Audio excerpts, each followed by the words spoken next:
in the harsh Wyoming Territory of 1,870, where survival meant everything and trust was earned through blood and sweat. A young woman's desperate plea would change two lives forever. Clare Hawthorne had lost everything, her family's homestead claimed by drought, her loved ones taken by bandits, and her future reduced to dust in the unforgiving wind. Standing at the gates of Hart Ranch, she faced her last hope, Samuel Hart, a man whose reputation for coldness matched the brutal landscape he commanded. "Please take me as your servant, sir. I can work hard," she begged, her voice barely steady against the prairie breeze. Samuel had built his empire on cattle, cunning, and keeping his heart locked away from the world. He'd seen too many broken souls drift through his gates, only to disappear when the work got hard. But something about Clare's desperate courage stirred something he thought was long dead. Against his better judgment, he agreed to let her stay on trial. What he didn't expect was that this young woman would prove tougher than most of his seasoned ranch hands, or that her fierce determination would begin to crack the walls around his guarded heart. But would her strength be enough to survive what was coming for both of them? Before we jump back in, tell us where you're tuning in from, and if this story touches you, make sure you're subscribed, because tomorrow I've saved something extra special for you. Dawn broke over Hart Ranch like a promise written in gold and crimson across the endless Wyoming sky. The ranch sprawled across 10,000 acres of some of the finest grazing land in the territory, its boundaries marked by weathered fence posts and the natural barriers of wind-carved bluffs. In the distance, the Medicine Bow Mountains stood like ancient sentinels, their snow-capped peaks catching the first light of morning. Samuel Hart stood on the wide porch of his ranch house, a two-story structure built from local timber and fieldstone that had weathered 15 years of frontier life. At 38, he carried himself with the bearing of a man who had commanded respect in places where authority meant the difference between life and death. His weathered hands gripped a tin cup of coffee, steam rising in the cool morning air.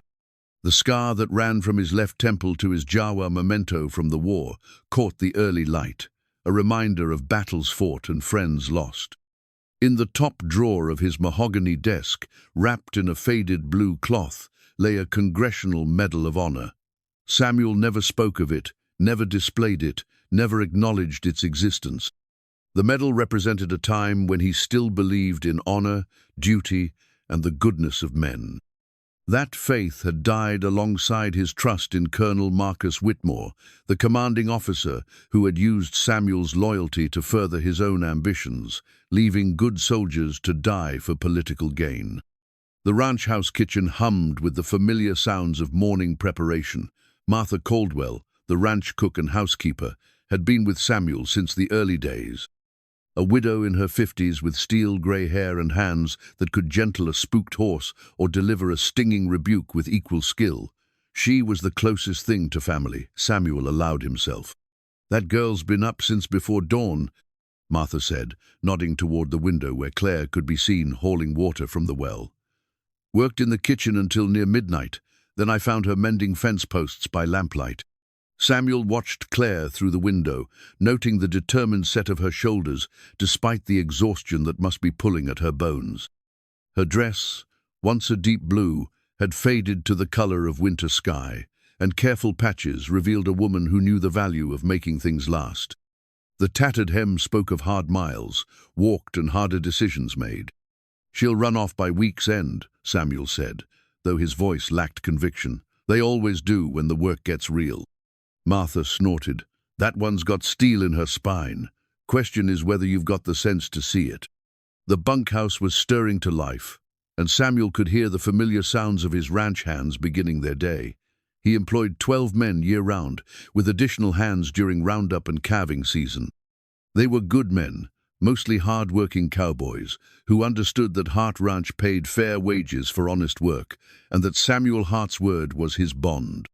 Tom Bradley, his foreman, approached the porch with the easy gait of a man who had spent more years in the saddle than on foot. At 45, Tom had worked for Samuel for 8 years, drawn by the promise of steady work and the knowledge that his boss never asked a man to do what he wouldn't do himself. "Morning, boss." Tom said, settling his hat against the morning breeze. Thought you'd want to know the girls already mucked out 3 stalls and helped Cookie with breakfast. Boys are talking. What kind of talking? The respectful kind, mostly. She's got them curious. Woman who works that hard without complaint gets noticed. Tom paused, studying Samuel's face. Though I reckon you noticed that yourself. Samuel's jaw tightened. He had noticed, more than he cared to admit. There was something about Clare Hawthorne that unsettled him, though he couldn't quite name what it was. Perhaps it was the way she held herself straight-backed despite her circumstances, proud despite her plea for work. Or maybe it was the intelligence in her green eyes, the way she seemed to take in everything around her without judgment. Just make sure the men understand she's here to work. Nothing more, Samuel said. Tom nodded, but Samuel caught the slight smile that played at the corners of his mouth. His foreman had known him too long to be fooled by gruff words and stern warnings. The morning routine at Hart Ranch was as predictable as sunrise. By 7, the hands had gathered in the kitchen for breakfast-thick slabs of bacon, eggs, biscuits, and coffee, strong enough to wake the dead. Clare moved among them like a ghost, refilling cups and clearing plates with an efficiency that spoke of long practice in hard circumstances. Samuel ate quickly, aware of the covert glances being exchanged between his men. Clare had already made an impression, and not just because she was the first woman besides Martha to set foot in the ranch house in over a decade.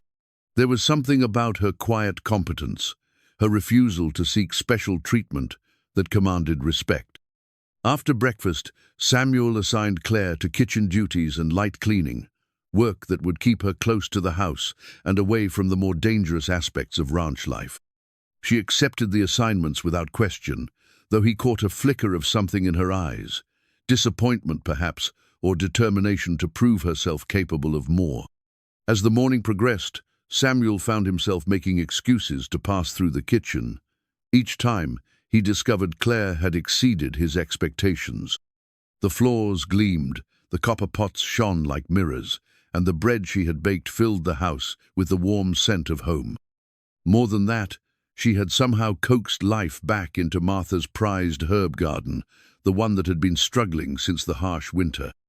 "Where did you learn to work like this?" Martha asked Clare as they prepared the noon meal. "My mother," Clare replied, her voice soft with memory. "She always said that honest work was a prayer and that God noticed the care we put into the smallest tasks." Martha nodded approvingly. "Your mother was a wise woman. What happened to your folks, child?" Samuel paused in the doorway, waiting for her answer. Clare's hands stilled on the carrots she was slicing, and for a moment her composure wavered. "They died," she said simply. "Bandits came through our valley. There wasn't much to take, but they took it anyway, along with everything else." The pain in her voice hit Samuel like a physical blow. He had heard that tone before in the voices of soldiers who had lost everything, in the cries of civilians caught in the crossfire of war. It was the sound of a soul trying to hold itself together against impossible odds. That evening, as the ranch settled into its nighttime quiet, Samuel found himself thinking about Clare Hawthorne. She had worked for 14 hours without complaint, had earned the grudging respect of his men, and had somehow managed to bring a warmth to the ranch house that he hadn't realized was missing. In his study, he pulled out the bottom drawer of his desk and stared at the medal wrapped in its blue cloth. For years, it had reminded him of betrayal, of the cost of trusting the wrong person. But tonight, for the first time in a decade, he found himself remembering why he had earned it, not for politics or glory, but for protecting those who couldn't protect themselves. Through his window, he could see a light burning in the small room above the kitchen where Clare slept. She was probably mending her dress again, or perhaps reading the worn Bible he had glimpsed in her small bundle of possessions. Either way, she was still here, still working, still fighting to build something from the ashes of her old life. Samuel Hart had survived the war, built an empire, and learned to trust no one. But as he watched that small light flicker in the darkness, he wondered if perhaps it was time to learn something new. The question was whether he had the courage to try and whether Clare Hawthorne would still be there when he found his answer. The third morning of Clare's stay at Hart Ranch dawned with the kind of Wyoming wind that could strip paint from a barn door. Samuel was in the main corral, breaking a spirited Mustang, when Tom Bradley came running from the south pasture, his face tight with worry. "Boss, we got trouble. Lightning spooked the herd last night, and about 50 head broke through the fence near Devil's Canyon. They're scattered all over creation, and some of them are heading for the ravine." Samuel's blood ran cold. Devil's Canyon was aptly named a deep gorge, with treacherous slopes that had claimed more than one good horse and rider over the years. Cattle that wandered too close to the edge rarely wandered anywhere else. "How many men can you spare?" Samuel asked, already swinging down from the Mustang. "Every hand we got, but it might not be enough. We need to get to them before they reach the canyon proper." Samuel was already moving toward the house to gather supplies when he spotted Clare emerging from the kitchen, her arms full of freshly laundered shirts. She took one look at the commotion and set down her burden. "What's wrong?" she asked, her voice steady despite the obvious urgency. "Cattle emergency," Samuel said curtly. "Nothing for you to worry about." But Clare didn't retreat to her duties. Instead, she followed Samuel and Tom to the barn, listening as they outlined the situation. When Tom mentioned they were short-handed, she spoke up. "I can ride," she said simply. Samuel turned to stare at her. "This isn't a Sunday picnic, Miss Hawthorne. It's dangerous work in rough country." "I grew up on a ranch," Clare replied, meeting his gaze steadily. "I know cattle, and I know how to stay in the saddle. You need every hand you can get." Tom looked between them, clearly torn. They did need help, but the idea of taking a woman into Devil's Canyon went against every instinct he had. "Can you rope?" Samuel asked, testing her. "Well enough. Handle yourself around spooked cattle?" "I've been kicked, bitten and trampled, Mr. Hart. I'm still here." Despite himself, Samuel felt a grudging respect for her quiet confidence. Against his better judgment, he found himself nodding. "Tom, saddle Buttercup for Miss Hawthorne. She's gentle but sure-footed." Within minutes, they were riding hard toward Devil's Canyon, a motley crew of 12 ranch hands and one determined young woman. Clare rode near the back, but Samuel noticed she kept her seat well and seemed completely at home in the saddle. Her borrowed hat was pulled low against the wind, and she had braided her hair into a practical knot that wouldn't get in her way. The scattered cattle were even more widespread than Tom had feared. They had found the richest grass in the territory and were in no mood to be herded home. It took 3 hours of hard riding and careful maneuvering to gather most of the herd, but 15 head remained stubbornly close to the canyon's edge. "We're going to have to go in after them," Samuel said, studying the treacherous terrain. "Tom, take Johnson and Miller. The rest of us will hold the herd." "I'll come with you," Clare said quietly. Samuel shook his head. "This is the dangerous part. You've done enough." "Those cattle are your livelihood, Mr. Hart. I can help." Before Samuel could argue further, one of the cows near the canyon's edge let out a bellow of distress. She had ventured too close to the unstable ledge, and her rear legs were scrambling for purchase on the crumbling stone. In moments, she would either find solid ground or plunge to her death. Without hesitation, Clare spurred her horse forward. Samuel shouted a warning, but she was already moving, her rope whistling through the air. The loop settled around the cow's neck just as the ledge gave way, and Clare's horse dug in its heels, fighting to hold the considerable weight. "Pull!" Samuel yelled, racing to help. Together, they managed to drag the cow back to safety, though the effort left both horses lathered and trembling. "That was foolish," Samuel said, but his voice lacked heat. What Clare had done was also skilled, brave, and effective. "That was necessary," she replied, coiling her rope with practiced hands. It took another hour to gather the remaining cattle, but they managed it without losing a single head. As they drove the herd back toward the ranch, Samuel found himself riding alongside Clare. She was quiet, her face streaked with dust and sweat, but there was a satisfaction in her posture that spoke of work well done. "Where did you learn to rope like that?" he asked. "My father taught me. He said a good hand was worth their weight in gold, regardless of what form they came in. Samuel nodded, thinking of his own father, who had passed away when Samuel was barely 20. The old man had taught him the value of hard work and honest dealing, lessons that had served him well in building Hart Ranch. As they neared the ranch buildings, Tom rode up beside them. "Never seen anything like that, boss. The girl's got sand." Clare flushed at the compliment, but kept her eyes forward. Samuel studied her profile, noting the determined set of her jaw and the way she held herself in the saddle. There was more to Clare Hawthorne than met the eye, and he was beginning to suspect that her arrival at his ranch was more than just coincidence. That evening, as the hands cleaned up for supper, Samuel found himself alone with Clare in the barn. She was checking over Buttercup, running her hands along the mare's legs to ensure she hadn't been injured during the day's work. "You did good today," Samuel said, the words coming harder than they should have. Clare looked up, surprise flickering across her features. "Thank you. But I need to know something. What really happened to your family?" Clare's hands stilled on the horse's flank. For a moment, Samuel thought she wouldn't answer. Then she reached into her dress pocket and pulled out a piece of paper, badly burned around the edges but still partially legible. "I found this in the ashes of our house," she said, holding it out to him. Samuel took the paper, squinting at the faded ink. It was a letter, and what he could read made his blood run cold. Words like clearance and railroad interests and by any means necessary stood out from the damaged text. "Your family wasn't killed by random bandits," he said slowly. "No," Clare agreed, her voice steady despite the pain in her eyes. "They were killed because someone wanted our land. And I think whoever did it is still out there, still taking what doesn't belong to them." Samuel studied her face, seeing the truth written there in lines of grief and determination.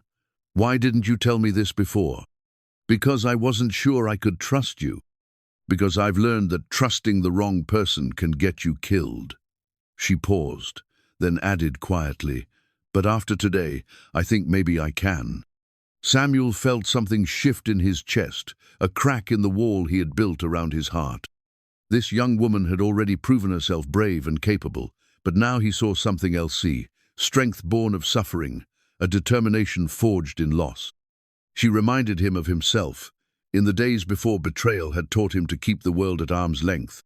"If you're right about this," Samuel said carefully, "then you're not safe anywhere. These people, whoever they are, they'll keep coming."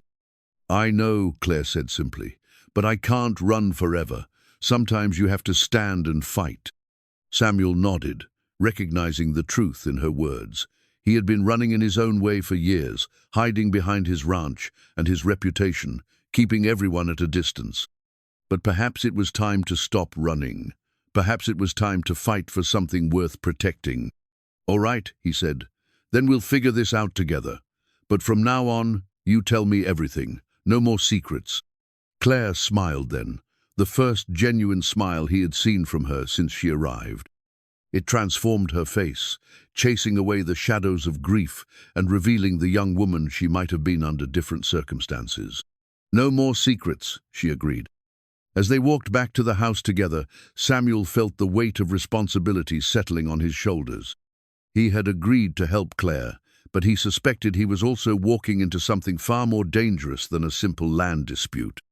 The burned letter in his pocket seemed to pulse with threat, a reminder that some fights found you whether you wanted them or not. But as he glanced at Clare's determined profile, Samuel realized that for the first time in years, he felt truly alive. The walls around his heart were beginning to crumble, and while that terrified him, it also filled him with a hope he had thought long dead. Whatever came next, he would face it with this remarkable woman at his side. The nightmares began 3 days after the cattle drive. Samuel woke to the sound of muffled cries coming from the room above the kitchen, Clare's voice breaking through the thin walls like a wounded animal's plea. He lay still in his bed, listening to the soft sounds of distress, his soldier's instincts warring with his ingrained respect for privacy. The cries grew more desperate, and Samuel found himself rising from bed, pulling on his pants and shirt. He made his way through the darkened house, guided by years of familiarity and the pale moonlight filtering through the windows. At the bottom of the narrow stairs leading to Clare's room, he paused, uncertain. "Please, no." Clare's voice drifted down, thick with terror. "Don't hurt them. Take whatever you want, just don't." Samuel climbed the stairs, his boots silent on the worn wooden steps. The door to Clare's room was slightly ajar, and through the crack he could see her thrashing in the narrow bed, her face streaked with tears in the silver light. "Clare," he called softly. "Clare, wake up." She bolted upright, her eyes wild and unfocused. In her hand, she clutched a small wooden cross, her knuckles white with the force of her grip. When she saw Samuel in the doorway, confusion replaced terror. "Mr. Hart, I'm sorry, I didn't mean to." "Don't apologize," Samuel said, stepping into the room.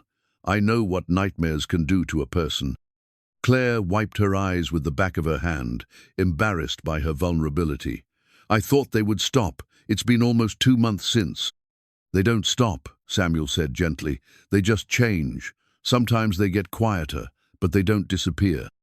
He sat carefully on the edge of the bed, noting the way Clare's fingers traced the carved surface of the wooden cross. It was clearly handmade, the work of someone who had put love into every careful cut and smooth curve. "Your father made that," he said. It wasn't a question. Clare nodded, her thumb finding a small chip in the wood. "He carved it the winter before I turned 16. Said every young woman should have something to remind her that she was loved, even when the world felt dark." Samuel felt a familiar tightness in his chest. He had his own nightmares, his own memories of loss and betrayal, but he had learned to bury them deep, to function despite the weight of what he carried. This young woman was still learning that particular skill. "Tell me about them," he said. "Your parents." Clare's face softened with memory. "My father was a dreamer. He believed in the promise of the West, in the idea that a man could build something lasting if he worked hard enough. My mother was more practical, but she loved his dreams. She used to say that without dreamers, the world would be a very grey place. They sound like good people." They were. They didn't deserve what happened to them. Clare's voice hardened. "No one deserves that." Samuel studied her face, seeing the pain and anger warring beneath her composed exterior. "What exactly did happen, Clare? I know about the burned letter, but I need to know everything." Clare was quiet for a long moment, her fingers still working the wooden cross. When she spoke, her voice was steady but distant, as if she were recounting someone else's story. "They came at dawn, 5 men, well-armed, organized. They weren't bandits looking for easy pickings. They knew exactly what they wanted." She paused, drawing a shaky breath. "They wanted our land, and they wanted us gone. Permanently." "Where were you?" "In the root cellar. My father had been teaching me to shoot, and I'd gone down to get ammunition. When I heard the shouting, I climbed up to look, but my father saw me. He made a gesture, told me to stay hidden." Clare's voice cracked. "I watched them die, Mr. Hart. I watched, and I did nothing." Samuel felt the familiar rage that came with stories of innocence destroyed by the greed of powerful men. You were 1 person against 5. You would have died with them. Maybe that would have been better. "No," Samuel said firmly. "Your survival means something. It means their deaths weren't meaningless. It means someone is left to seek justice." Clare looked at him then, really looked at him, and Samuel saw recognition in her eyes. "You understand? You've lost people too." Samuel nodded slowly. "I've lost people, and I've learned that survival isn't about forgetting the dead, it's about honoring them by living well." They sat in comfortable silence for a moment, 2 wounded souls sharing the weight of their grief. Then Clare spoke again, her voice stronger. "One of the men, their leader, he had a scar on his hand, shaped like a crescent moon, and he wore a ring with a railroad company insignia. When he thought no one was looking, he consulted a map, marking off sections of land." Samuel filed this information away. Railroad companies were expanding throughout the territory, and they weren't always particular about how they acquired the land they needed. But organized murder was a serious escalation, even for the most ruthless corporate interests. I'll make some inquiries, he said, quietly. See what I can learn about railroad activity in your area. Clare nodded gratefully. Thank you. I know it's dangerous, getting involved. I wouldn't ask if I had anywhere else to turn. Samuel stood, but he paused at the door. Clare, you're not alone in this anymore. Whatever comes, we'll face it together. After he left, Clare lay back down, but sleep remained elusive. She held her father's cross close to her heart, drawing strength from the tangible connection to her lost family. Samuel Hart was proving to be more than she had dared hope, for not just an employer, but perhaps an ally in her quest for justice. The next morning brought new challenges. Jake Morrison, a neighboring rancher, rode up to the house just as the hands were finishing breakfast. He was a man in his early 30s, handsome in a practiced way, with the kind of easy smile that made people trust him quickly. Too quickly, in Samuel's opinion. "Morning, Sam," Jake called out, dismounting from his well-bred horse. "Heard you had some excitement with your cattle the other day." "Nothing we couldn't handle," Samuel replied, stepping onto the porch. "What brings you out this way, Jake?" "Just being neighborly. Thought I'd stop by and see how you're managing." Jake's eyes drifted to Clare, who was hanging laundry on the line behind the house. "I see you've taken on some help." "Miss Hawthorne is proving quite capable," Samuel said carefully. Jake's smile widened. "I'm sure she is. Pretty thing like that. I imagine she's capable of all sorts of things." Samuel felt his jaw tighten. "Miss Hawthorne is under my protection, Jake. I'd appreciate it if you kept that in mind." Of course, no disrespect intended." Jake tipped his hat in Clare's direction. "I was just thinking, if you find yourself with more help than you need, I could always use an extra hand at my place. Pay well for the right person." "I'll keep that in mind," Samuel said, though his tone suggested otherwise. After Jake rode away, Samuel found himself oddly unsettled. The man's interest in Clare seemed too casual, too convenient. In his experience, when something appeared too coincidental, it usually was. That afternoon, as Samuel worked in the barn, he discovered Clare had been watching Jake's departure from the kitchen window. When he entered the house, she was kneading bread with more force than necessary. "You know that man?" he asked. Clare's hands stilled in the dough. "I've seen him before. In town, asking questions about newcomers to the area. He seemed very interested in anyone who might be looking for work." Samuel felt a chill run down his spine. "What kind of questions?" "About their background, where they came from, whether they were traveling alone." Clare resumed kneading, her movements quick and efficient. "At the time, I thought he was just being friendly. Now I'm not so sure." Samuel made a mental note to keep a closer eye on Jake Morrison. The man's sudden interest in Clare, combined with his apparent habit of questioning newcomers, painted a picture that Samuel didn't like. As evening approached, Samuel found himself drawn to the kitchen, where Clare was preparing supper. She worked with quiet efficiency, her movements graceful despite the simple nature of her tasks. There was something soothing about watching her work, something that reminded him of better times, before war and betrayal had taught him to keep his heart guarded. "Clare," he said softly, and she looked up from the stew she was stirring. "Yes? I want you to know that you're safe here. Whatever it takes, I'll make sure of that." Clare smiled, and for a moment the kitchen seemed filled with warmth and possibility. "I know," she said simply, "and I want you to know that I'm not afraid of hard work or danger. Whatever's coming, I'll face it with you." Samuel nodded, feeling something shift in his chest. The walls he had built around his heart were beginning to crack, and while that terrified him, it also filled him with a hope he had thought long dead. This remarkable woman was changing him, one day at a time, one shared moment at a time.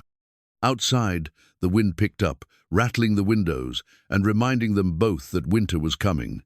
But inside the ranch house, something was growing: trust, companionship, and perhaps something deeper. Whatever challenges lay ahead, they would face them together. Samuel's father's pocket watch had stopped at 3:47 on a Tuesday afternoon in 1863, the exact moment Samuel received word that his commanding officer had left his unit to die in an ambush while pursuing personal gain. The watch had been running perfectly until that day, keeping faithful time through every trial and hardship. But when trust died, time seemed to stop with it. Now, 12 years later, Samuel still carried the watch in his vest pocket, a reminder of the precise moment he had learned that honor could be bought and sold like any other commodity. The watch face was cracked from where he had hurled it against a wall in his rage, but he had never bothered to have it repaired. Some things, once broken, were meant to stay that way. Jake Morrison returned to Hart Ranch 2 days later, this time with a bottle of expensive whiskey and a story about celebrating a successful cattle sale.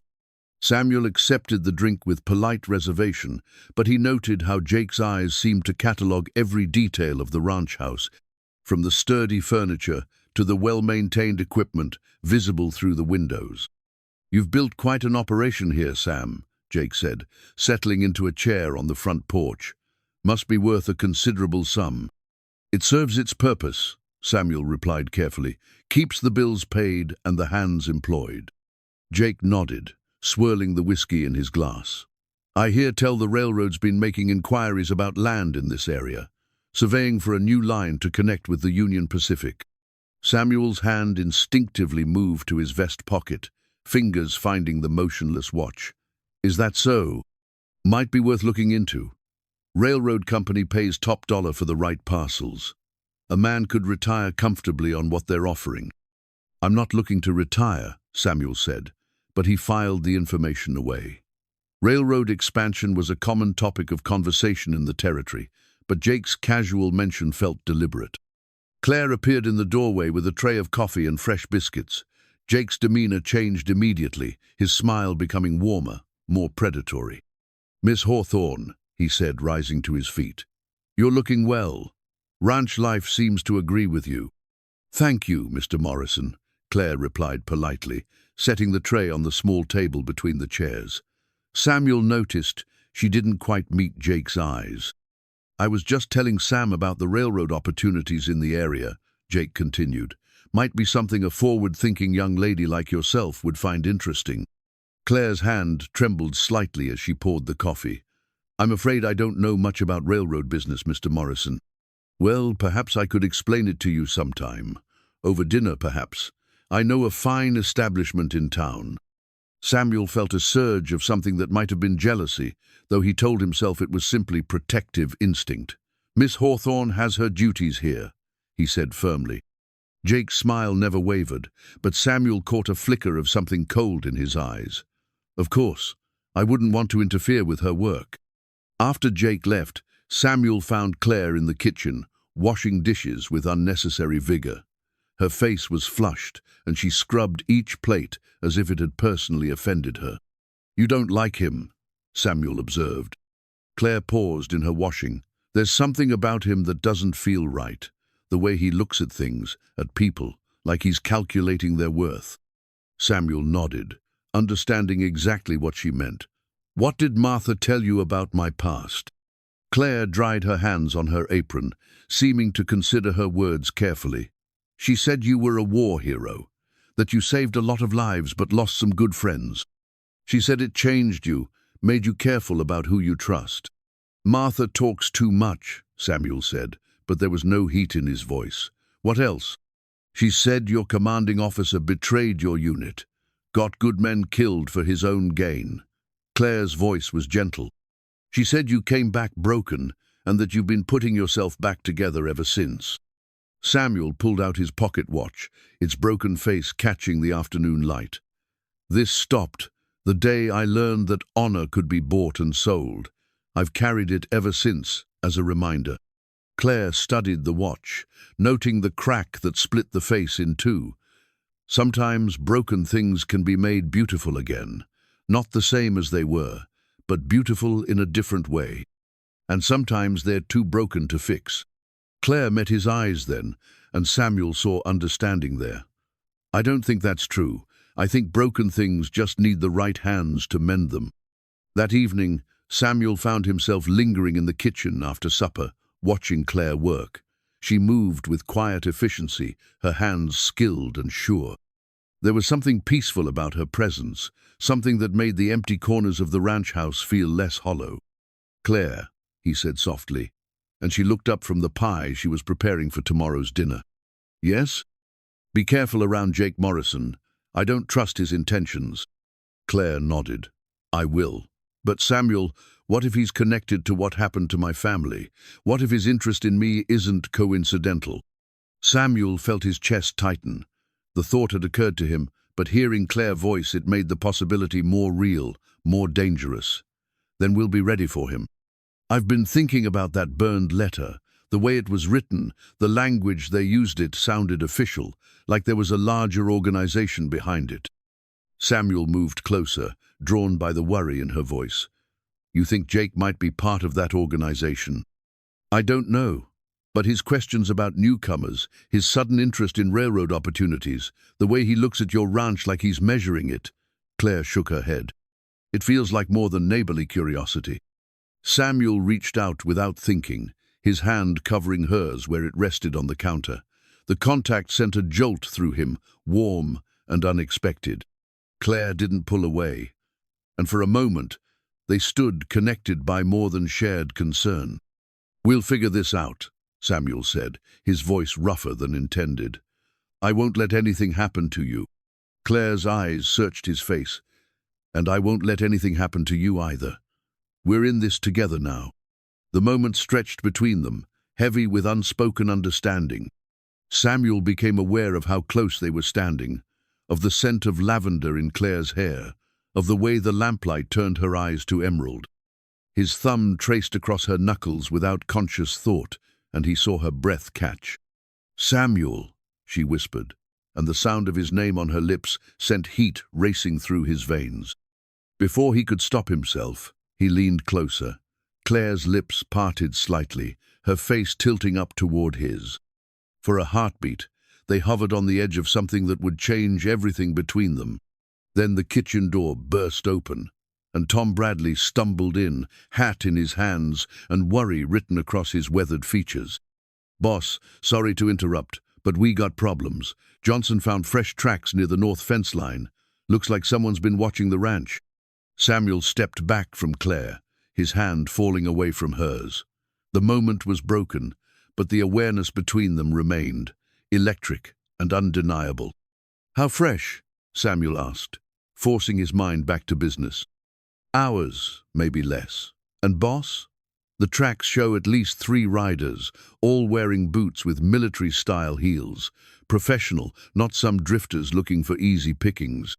Samuel felt his blood chill.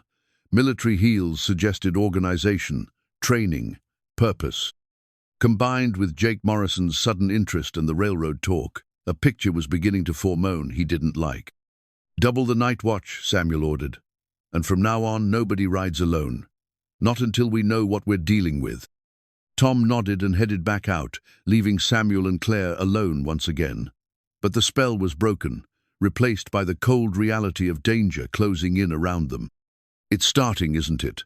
Claire asked quietly. "Whatever happened to my family, it's happening here now." Samuel looked at her pale face, at the courage and determination warring with fear in her green eyes.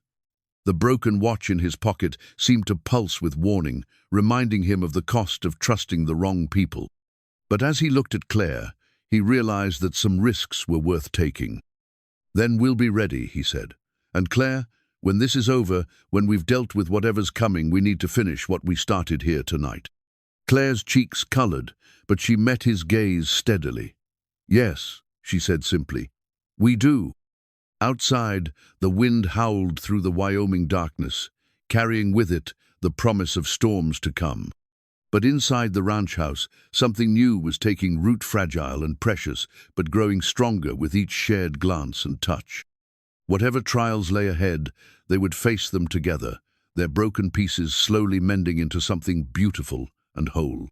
Samuel fingered his father's watch one more time, then deliberately placed it on the kitchen table.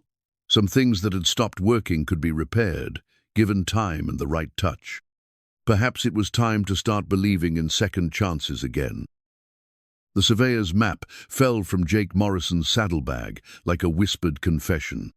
Clare discovered it 3 days after the tracks were found, when Jake's horse spooked at a rattlesnake and threw him near the creek. In the confusion of helping him to his feet and calming his mount, the leather bag came loose, spilling its contents across the rocky ground.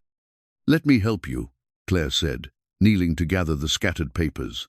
But as her hands closed around a folded document, her blood turned to ice. The paper bore the official seal of the Wyoming Territory Railroad Commission, and the words printed across the top made her stomach clench.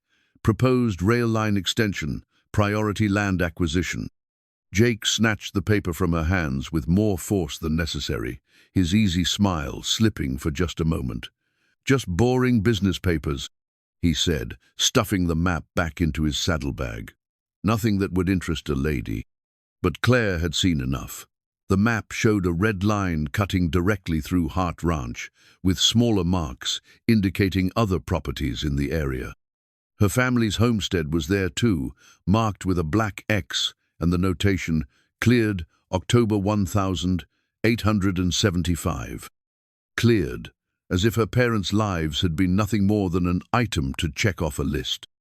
That evening, Clare waited until the ranch was quiet before seeking out Samuel. She found him in his study, ledger books spread across his desk, a glass of whiskey at his elbow. The lamplight carved deep shadows across his face, making him look older, more careworn. "We need to talk," she said, closing the door behind her.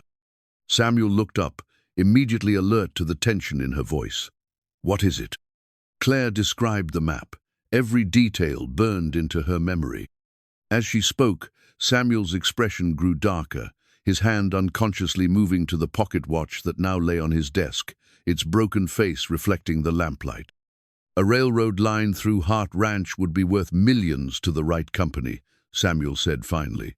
"And they're not particular about how they acquire the land they need.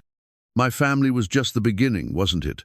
They're working their way through the valley, eliminating anyone who might resist." Samuel stood, pacing to the window that overlooked the moonlit pastures. "Jake's been playing the friendly neighbor while gathering intelligence. Those tracks Tom found, they were probably surveying the ranch, looking for weaknesses, planning their approach." Clare moved to stand beside him, their shoulders almost touching. "What do we do?" "We stop them," Samuel said, his voice carrying the steel of old command decisions. "But we need proof, something that will hold up with the territorial authorities. A surveyor's map isn't enough. Jake could claim it was just preliminary research. Then we get better proof." Samuel turned to look at her, noting the determination in her green eyes. "That's dangerous, Clare. These people have already killed for what they want." "They killed my parents," she said quietly. "I'm already in danger just by being alive. But now I have something I didn't have, before someone willing to stand with me." The weight of her trust settled on Samuel's shoulders like a familiar burden, but this time it didn't feel crushing. Instead, it felt like purpose, like redemption for all the times he had failed to protect those who mattered. "All right," he said, "but we do this smart. No unnecessary risks." Clare nodded, then surprised him by reaching for his hand. Her fingers were work-roughened but gentle, and when they closed around his, Samuel felt something inside him crack open, not breaking, but blooming. "Samuel," she said, her voice soft in the lamplit quiet, "what happened between us in the kitchen the other night?" "I know it was inappropriate," Samuel began, but Clare shook her head. "It wasn't inappropriate. It was honest." She stepped closer, and Samuel could smell the lavender soap she used, could see the flecks of gold in her green eyes. "I've been thinking about it ever since." Samuel's free hand came up to cup her cheek, his thumb tracing the delicate line of her cheekbone. "Clare, you should know that I'm not an easy man to love. I've got scars, inside and out. I've done things." "So have I," she interrupted. "I've watched people I loved die. I've lived with guilt and anger and fear. But I've also learned that broken things can heal given time and care." She was so close now that Samuel could feel her breath against his lips, could see the pulse fluttering at the base of her throat. The desire to kiss her was overwhelming, but something held him back, The knowledge that once he crossed that line, there would be no going back. "This isn't just about attraction," he said, his voice rough with suppressed emotion. "What I feel for you, it's more than that. It's bigger than that." "I know," Clare whispered. "I feel it too." This time, when Samuel leaned down, nothing interrupted them. Their lips met in a kiss that was gentle at first, questioning, then deeper as Clare's arms wound around his neck. She tasted like hope and honey, like everything good he had convinced himself he didn't deserve. When they finally broke apart, both were breathing hard. Samuel rested his forehead against hers, his hands spanning her waist. "This changes things," he said. "Yes," Clare agreed, "it changes everything." They stood there in the lamplight, holding each other as if they could ward off the darkness gathering around them through touch alone. Outside, the wind whispered through the eaves, carrying with it the scent of coming snow. Winter was approaching, and with it, the likelihood that their enemies would make their move soon. "We should get some rest," Samuel said reluctantly. "Tomorrow we start gathering evidence." Clare nodded but didn't step away. "Samuel, whatever happens, I want you to know that coming here, finding you's the first thing that's felt right since I lost my family." Samuel's arms tightened around her. "For me too," he said. "For me too." The next morning brought unexpected visitors. Samuel was in the barn, checking on a mare that was due to foal, when Tom came running, his face grim with worry. "Boss, you need to see this. 3 men just rode up to the house, and they're not here for a social call." Samuel grabbed his rifle and made his way to the front of the house, where 3 riders sat their horses with military precision. They were well-dressed, well-armed, and had the look of men accustomed to getting their way through force if necessary. The leader, a man with silver hair and cold blue eyes, dismounted and approached the porch. His smile was as sharp as winter wind. "Mr. Hart, my name is Marcus Whitmore. I represent certain business interests in the territory, and I'd like to discuss a proposition with you." Samuel's blood turned to ice. Marcus Whitmore's former commanding officer, the man who had betrayed his unit and left good soldiers to die. The man whose treachery had stopped Samuel's father's watch and taught him never to trust again. "Colonel Whitmore," Samuel said, his voice steady despite the rage building in his chest. "I thought you were dead." Whitmore's smile widened. "Disappointed? I'm very much alive, Samuel, and I've done quite well for myself since the war. Perhaps we could discuss this inside. I have a very generous offer to make." Samuel's finger found the trigger of his rifle. "I think we can discuss it right here." "As you wish."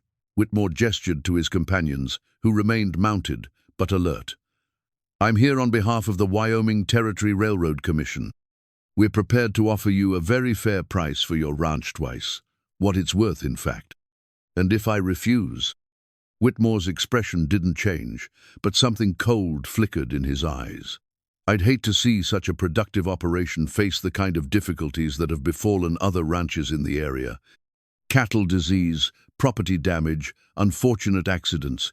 The frontier can be very dangerous for those who don't have proper protection."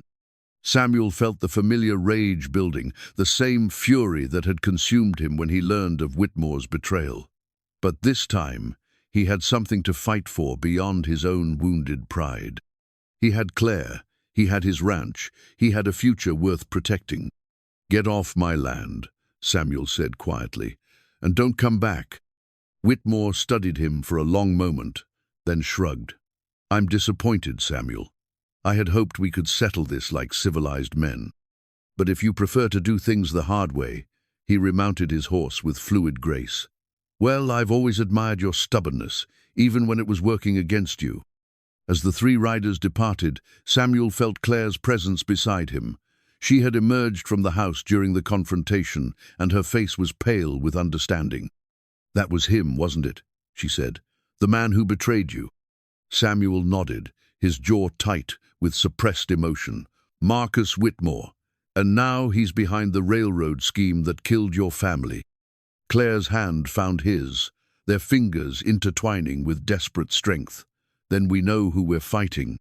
Samuel looked down at her, seeing the same determination in her eyes that he felt burning in his own chest. Whitmore had taken everything from him once before: his faith, his trust, his peace of mind. But this time was different. This time, Samuel wasn't alone, and he had something worth fighting for. "Yes," he said, "now we know exactly who we're fighting." Clare's silver locket had belonged to her mother, passed down through 3 generations of strong women who had faced the frontier with courage and grace. Inside the delicate oval case lay a photograph of her parents on their wedding day, their faces bright with hope and love. But it was the inscription on the back that would prove most valuable: "To my beloved Margaret, may our love light the way through any darkness." Thomas Hawthorne, October 15th, 1851. The date was significant for reasons Clare hadn't understood until now. Her father had kept meticulous records of their homestead claim, and she remembered him mentioning that October 15th, 1851 was the day he had first filed his land rights with the territorial office. The locket wasn't just a sentimental keepsake, it was proof of her family's legitimate claim to their homestead, documentation that predated any railroad survey by 20 years. That evening, as autumn settled over Hart Ranch with the promise of early winter, Clare sat with Samuel in his study. The fire crackled in the hearth, casting dancing shadows across the walls lined with books and memories. She had just finished telling him about her family's murder, leaving nothing out this time, and the weight of shared truth settled between them like a bridge finally completed. "They came at dawn," she said, her fingers tracing the locket's chain. 5 men, but the leader, he had a crescent-shaped scar on his left hand and wore a ring with the railroad insignia. When he thought no one was watching, he marked our property on a surveyor's map, the same kind Jake Morrison had. Samuel leaned forward in his chair, his elbows resting on his knees. "What exactly did you see him mark?" "A black X over our house, and some kind of notation in the margin. I couldn't read it from the root cellar, but it looked official." Clare's voice grew stronger as she continued. "After they killed my parents, I heard the leader tell his men that the Hawthorne problem was solved, and they could move on to the next property on their list." "A list," Samuel repeated grimly. "That means your family wasn't an isolated incident. They're working systematically through the valley." Clare nodded, opening the locket to reveal the photograph inside. "My father always said this locket held our family's most precious memories. I never understood why he was so insistent about me wearing it, but now I think he knew something was coming. He made sure I had proof of our claim, even if he couldn't protect the claim itself." Samuel studied the inscription, understanding immediately. "Legal proof of prior settlement rights. If we can get this to the territorial authorities along with evidence of the railroad's illegal activities, we could expose the whole scheme," Clare finished. "But first we need more than just my testimony and a locket. We need documents, correspondence, something that directly connects Whitmore to the murders." Samuel stood and moved to the window, looking out over the moonlit ranch that had become his sanctuary, and now stood threatened by his past. Whitmore's always been meticulous about covering his tracks, but he's also arrogant. He keeps records of everything, probably as insurance against his business partners. Then we need to get into his records. That's dangerous, Clare. If Whitmore catches us, he'll kill us, just like he killed my family," Clare said, rising to join him at the window. "But if we do nothing, he'll take your ranch anyway, and probably kill us in the process. At least this way, we're fighting back." Samuel turned to face her, struck again by her courage and determination. In the firelight, she looked fragile, almost ethereal, but he knew better now. Clare Hawthorne was made of steel wrapped in silk, and her strength had become his anchor in the storm of emotions Whitmore's return had unleashed. "There's something else you need to know," Samuel said, "about Whitmore and what happened during the war." Clare moved closer, sensing the pain in his voice. "Tell me." Samuel was quiet for a long moment, gathering the courage to share a story he had never told anyone. "We were deep in Confederate territory, my unit and I, running reconnaissance on enemy supply lines.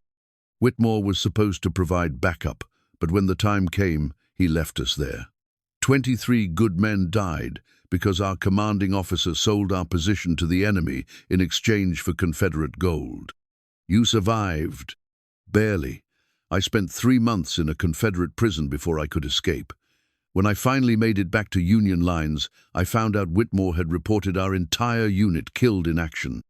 My survival was inconvenient for his story. Clare's hand found his, their fingers intertwining with practiced ease. What did you do? Nothing, Samuel said, the old shame bitter in his throat. I was young, wounded, broken. I had no proof, and Whitmore had allies in high places. So I said nothing, took my discharge, and came west to forget. But you never forgot. No, and now he's here, threatening everything I've built, everyone— Samuel stopped, his throat tight with emotion. Everyone you love, Clare finished softly. Samuel turned to face her fully, his hands coming up to frame her face. Yes, everyone I love. This time, when they kissed, it was with the desperate intensity of two people who knew their time might be limited. Clare's arms wound around his neck, pulling him closer, and Samuel felt the last of his walls crumble under the assault of her trust and tenderness. When they broke apart, both were breathing hard. Samuel rested his forehead against hers, his thumbs tracing the delicate line of her cheekbones. "Clare," he said, his voice rough with emotion, "if something happens to me—" "Nothing's going to happen to you," she interrupted firmly. "We're going to stop Whitmore, expose his crimes, and build a life together. I refuse to believe anything else." Samuel smiled, struck by her fierce optimism. "You sound very certain." "I am certain. We've both lost too much to lose each other now." Their quiet moment was interrupted by a soft knock at the study door. Martha's voice came through the wood, tight with worry. "Mr. Hart, I'm sorry to disturb you, but there's smoke rising from the Jameson place. Looks like their barn's on fire." Samuel and Clare exchanged a grim look. The Jameson Ranch was their nearest neighbor to the south, a small operation run by an elderly couple who had been talking about selling and moving back east. "Get the men together," Samuel called to Martha. "We'll ride over and help with the fire." By the time they reached the Jameson place, the barn was fully engulfed, the flames reaching toward the star-filled sky like grasping fingers. Henry Jameson and his wife stood in their nightclothes, watching their livelihood burn with tears streaming down their weathered faces. "Henry, what happened?" Samuel asked, dismounting quickly.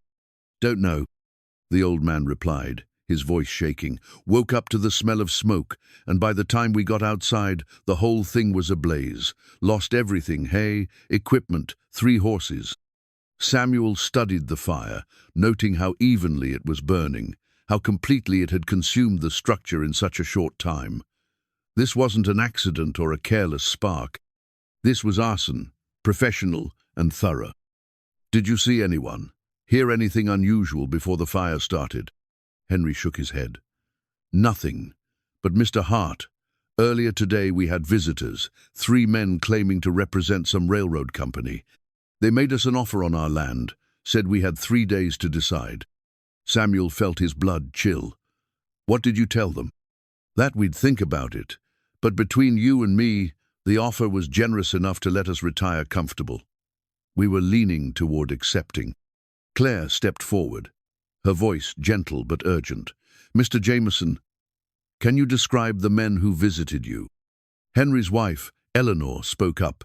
The leader was a distinguished-looking man with silver hair, real polite, but something about his eyes made my skin crawl. He had a ring with some kind of railroad emblem, and when he shook Henry's hand, I noticed he had a scar shaped like a crescent moon. Clare's face went white, and Samuel felt his jaw clench. Whitmore wasn't waiting for Samuel's response to his offer. He was already moving against other ranchers in the area, using fear and intimidation to force compliance. "Henry," Samuel said carefully, "I think you and Eleanor should come stay at Hart Ranch for a few days, until things settle down." The old man nodded gratefully. "Much obliged, Sam. Don't mind admitting this has us pretty shaken." As they helped the Jamesons gather their few remaining possessions, Samuel caught Clare's eye. The message passed between them without words. Whitmore was escalating his campaign, and their time was running out. The ride back to Hart Ranch was quiet, but Samuel's mind was racing. Whitmore's pattern was becoming clear: offer to buy the land at a generous price, then demonstrate what happened to those who hesitated. It was the same strategy he had used during the war, combining the carrot of reward with the stick of consequences. But this time, Samuel wasn't a green soldier following orders. This time, he had allies, he had purpose, and he had something worth fighting for. As they reached the ranch house, Samuel made a silent vow. Whitmore had won their first encounter through treachery and betrayal, but this time would be different. This time, Samuel was ready for war. The telegram arrived on a grey October morning, carried by a rider whose horse was lathered with sweat and whose eyes held the urgent gravity of bad news. Samuel took the yellow paper with hands that remained steady, despite the dread building in his chest. The message was brief, but its implications shattered everything he thought he understood about the danger they faced. Urgent, stop, Whitmore confirmed as Territorial Railroad Commissioner. Stop, government backing for all acquisitions. Stop, no legal recourse available. Stop, advise immediate departure. Stop, J. Matthews. Samuel read the telegram twice, his mind struggling to process the magnitude of what it meant. Jerome Matthews was a friend from his army days, now working as a clerk in the territorial government. If Matthews was advising immediate departure, the situation was far worse than Samuel had imagined. Clare appeared at his elbow, her face pale as she read the message over his shoulder. "Government backing," she whispered. "That means everything Whitmore is doing is legal." "Worse than that," Samuel said grimly. "It means he's not just a criminal hiding behind a railroad company. He's the law now, at least as far as land acquisition is concerned." Tom Bradley approached from the barn, noting the tension on both their faces. "Bad news, boss?" Samuel handed him the telegram. Tom's weathered features grew darker as he read, and he let out a low whistle when he finished. "Well, that changes things considerably." "It changes everything," Samuel corrected. "Every move we've made, every plan we've considered, Whitmore's been 3 steps ahead, because he's not breaking the law. He is the law." Clare sank into one of the porch chairs, her hands clasped tightly in her lap. "My parents weren't murdered by criminals. They were killed by government agents acting under official authority." The weight of that realization settled over them like a funeral shroud. Samuel had been planning to gather evidence, to expose Whitmore's crimes to the territorial authorities. But if Whitmore was the territorial authority, if he had government sanction for his actions, then every legal avenue was closed to them. "There's more," Samuel said quietly. "If Whitmore has government backing, that means our resistance isn't just defying a corrupt businessman, it's defying the United States government. That makes us criminals." Tom spat into the dust. "Government or not, some things are just plain wrong. A man's got a right to his land, especially when it's been legally claimed and worked for years." "Rights don't matter if there's no one to enforce them," Samuel replied. "And apparently the only authority in this territory is working for the railroad." Clare stood abruptly, pacing to the porch railing. "There has to be something we can do, some higher authority we can appeal to." "The territorial government reports to Washington," Samuel said. "But getting word to the right people, having them investigate, getting them to act, that could take months if it happens at all. Whitmore will have cleared the entire valley by then." A new thought struck Samuel, cold and terrible in its implications. "Claire, when did you say your family was killed?" "October 15th. Why?" Samuel pulled out his pocket watch, noting the date on its frozen face. "That's exactly 1 month after Whitmore arrived in the territory. He didn't just happen to be here. When the railroad expansion started, he came here specifically to oversee it. Your family's murder wasn't random violence. It was the opening move in a carefully planned campaign." Claire's face went ashen. "You're saying I was bait? That my arrival here was part of his plan all along?" "Think about it," Samuel said, the pieces falling into place with horrible clarity. "A traumatized young woman, the sole survivor of a ranch family's murder, desperately seeking work at the one ranch in the valley that could effectively resist the railroad's expansion. What are the odds of that being coincidence? Claire gripped the porch railing so tightly, her knuckles turned white. But I chose to come here. I saw your ranch from the ridge and decided. You saw it from the ridge? Samuel interrupted. The same ridge where Jake Morrison likes to ride, when he's checking his cattle. The same ridge that offers a perfect view of Hart Ranch and anyone approaching it. Tom nodded grimly. Jake could have been watching, waiting for the right moment to guide her here. But why? Claire asked, though Samuel could see in her eyes that she was beginning to understand. Because Whitmore needed a way to get close to me, Samuel said. He knew I'd be suspicious of any direct approach, but a desperate young woman seeking help. That would appeal to whatever honor I had left. And once you were here, once I started to care about you, I became leverage, Claire finished, her voice hollow with realization. He wasn't planning to buy Hart Ranch or burn it down. He was planning to use me to control you. Samuel felt a rage building in his chest, cold and pure and focused. Whitmore hadn't just threatened his ranch or his future, he had manipulated Claire's grief, had used her trust and desperation as weapons against them both. The night riders watching our fence line, Tom said slowly. They weren't planning an attack.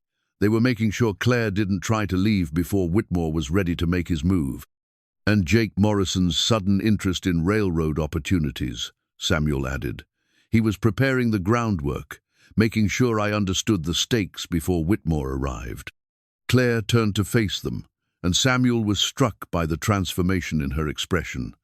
The vulnerability and uncertainty were gone, replaced by a determination as hard as forged steel. You're right, she said, about all of it. But you're wrong about one thing. What's that? You said Whitmore was 3 steps ahead, but he made one crucial mistake. Claire's eyes glittered with fierce resolve. He assumed I was just a pawn to be moved around his game board. He doesn't know that I watched my parents die. He doesn't know I memorized every detail of that morning. And he doesn't know that I've been planning my revenge since the day I crawled out of that root cellar. Samuel stared at her, seeing her clearly for perhaps the first time. Not a victim seeking protection, not a desperate woman grateful for shelter, but a warrior who had been planning and preparing for this moment since the day her world burned down. The wooden cross, the locket, even the burned letter, you didn't just save them, you preserved them as evidence. Every detail, every conversation, every face I saw that morning. I've been carrying it all, waiting for the right moment to strike back. Claire moved closer to Samuel, her hand finding his. But I couldn't do it alone. I needed an ally, someone with the skills and resources to help me take down a man with government backing. So you really did choose Hart Ranch deliberately.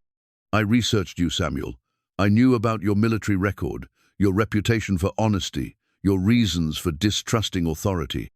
I knew that if anyone would be willing to fight Whitmore, it would be you. Claire's voice softened. What I didn't expect was to fall in love with you. Samuel felt his world tilt on its axis. Everything he had believed about their meeting, their relationship, the very foundation of his feelings for Clare, all of it, had been built on what he now realized was a carefully constructed lie. So this has all been manipulation, he said slowly. Your gratitude, your vulnerability even. No, Claire interrupted fiercely. Everything I've felt for you, everything we've shared that's real. I may have come here with a purpose, but what grew between us was never part of any plan. I love you, Samuel. That's the one truth in all of this that can't be questioned. Samuel searched her face, looking for deception, for calculation, for any sign that her words were just another move in her game. But all he saw was honesty, raw and painful and absolute. You could have told me, he said finally. And would you have helped me if you'd known it was planned? Would you have trusted me if you'd known I was using your ranch as a base for revenge?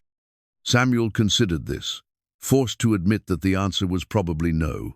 His experience with manipulation and betrayal had made him too cautious, too suspicious, to willingly involve himself in someone else's war.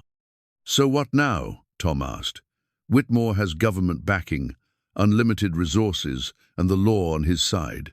We're just 3 people with a ranch and a grudge. Clare smiled then, and there was something in her expression that reminded Samuel of a wolf showing its teeth.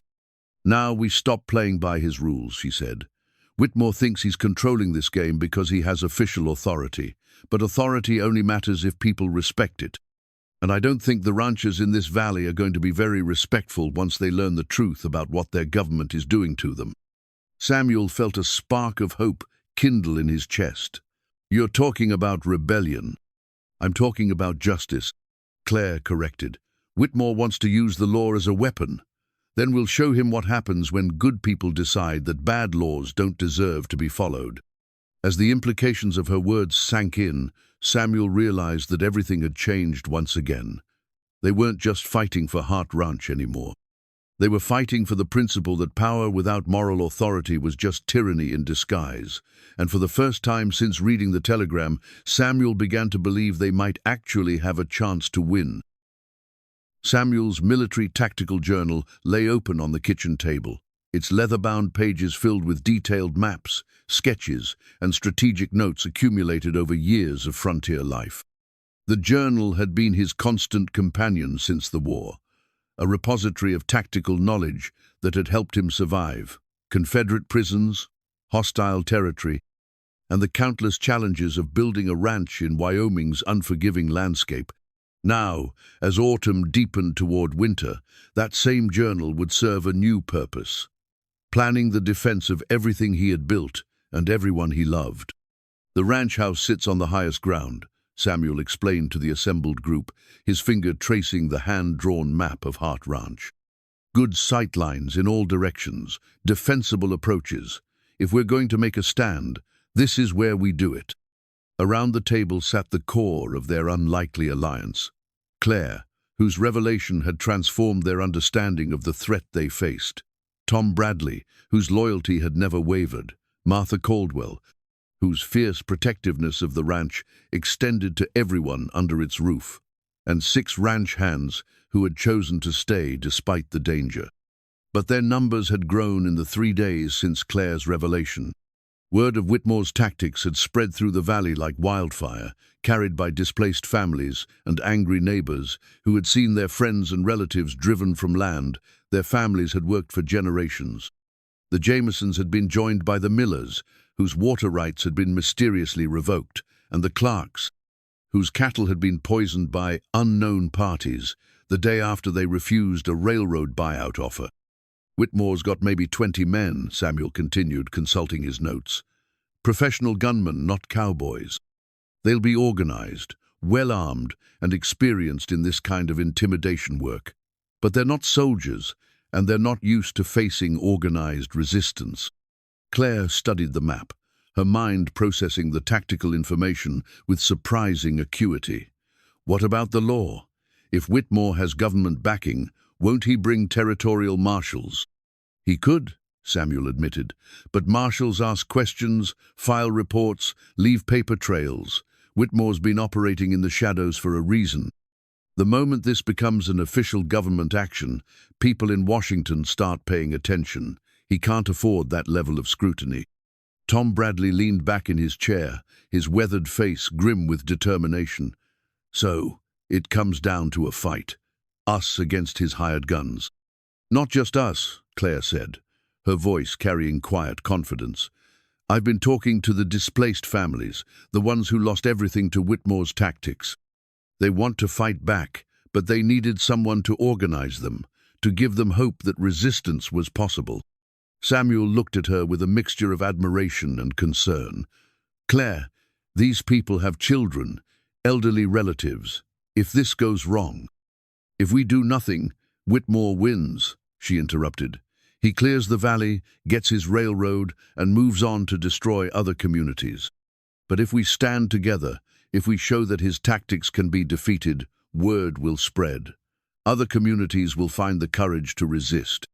Martha spoke up from her position by the stove, where she was preparing coffee for the group. "The girl's right, Samuel. Sometimes you have to make a stand, even when the odds are poor. Sometimes especially when the odds are poor." Samuel nodded, recognizing the wisdom in her words. He had spent years avoiding confrontation, building walls around his heart and his ranch to keep the world at bay. But walls only worked if you were willing to live inside them forever. Clare had shown him that some things were worth the risk of stepping outside. "All right," he said. "We plan for a siege. Whitmore will come here eventually to Hart Ranch. This is the symbol of resistance in the valley, and he can't let it stand." Over the next several hours, they worked out the details of their defense. The ranch house would serve as their stronghold, with its thick walls and elevated position, providing natural advantages. The barn and outbuildings could shelter the horses and serve as fallback positions if the house became untenable. Samuel assigned fields of fire, established communication signals, and planned escape routes for the non-combatants. His military training served them well, but he was painfully aware that their success would depend as much on courage and determination as on tactical superiority. "There's something else we need to discuss," Clare said as the planning session wound down. Jake Morrison. The name hung in the air like a curse. Jake had been noticeably absent since Whitmore's visit, and his role in the conspiracy was now painfully clear. "He knows our routines, our weaknesses, the layout of the ranch," Tom observed. "If he's feeding information to Whitmore, then we use that against them," Samuel said grimly.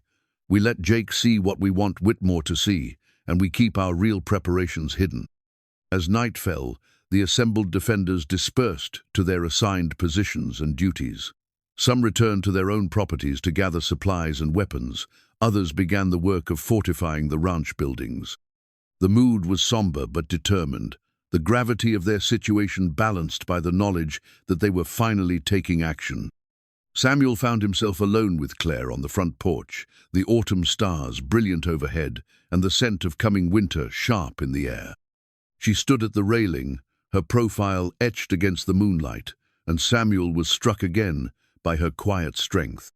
"Regrets?" he asked quietly. Clare turned to face him, her eyes reflecting the starlight. "About which part? Coming here under false pretenses, dragging you into my war, falling in love with you despite my better judgment." "Any of it. All of it." Clare moved closer, her hand finding his in the darkness. "The only thing I regret is that we didn't have more time. Time to court properly, to build something slowly and carefully without the shadow of violence hanging over us." Samuel lifted their joined hands, pressing a gentle kiss to her knuckles. "When this is over, we'll have all the time in the world." "Will we?" Clare's voice carried a note of vulnerability that she rarely allowed to show. "Samuel, what if I don't survive this? What if my need for revenge gets people killed?" Samuel turned to face her fully, his hands framing her face in the moonlight. "Then I'll make sure your sacrifice means something. I'll make sure Whitmore pays for what he's done, and I'll make sure the story of what happened here spreads far enough to prevent it from happening elsewhere. And if you don't survive, then you'll do the same for me." They kissed then, soft and desperate, tasting the salt of unshed tears and the bittersweet knowledge that this might be their last quiet moment together. When they broke apart, both were breathing hard, their foreheads pressed together in the darkness. "I love you," Clare whispered. "Whatever happens tomorrow, I need you to know that. Coming here may have started as a plan for revenge, but what I feel for you, that's real. That's the most real thing in my life." "I love you too," Samuel replied, his voice rough with emotion. "And I want you to know that you've given me something I thought I'd lost forever."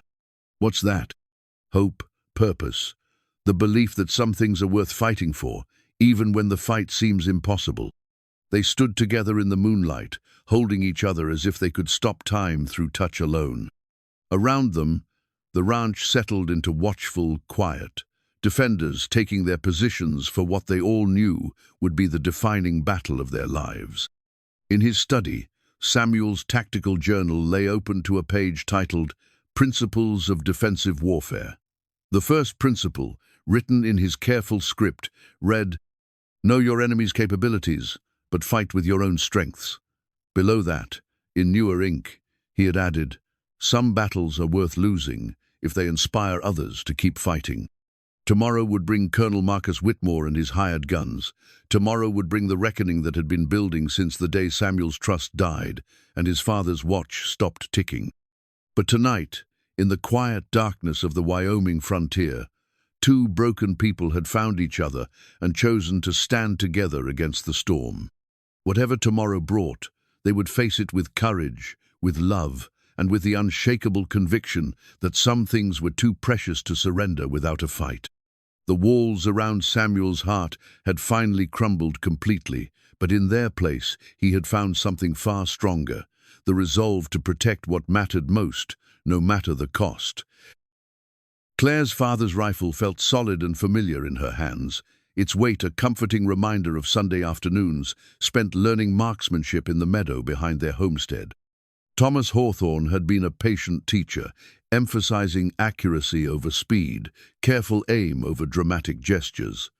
"A rifle is a tool," he had told her, "and like any tool, it's only as good as the person using it."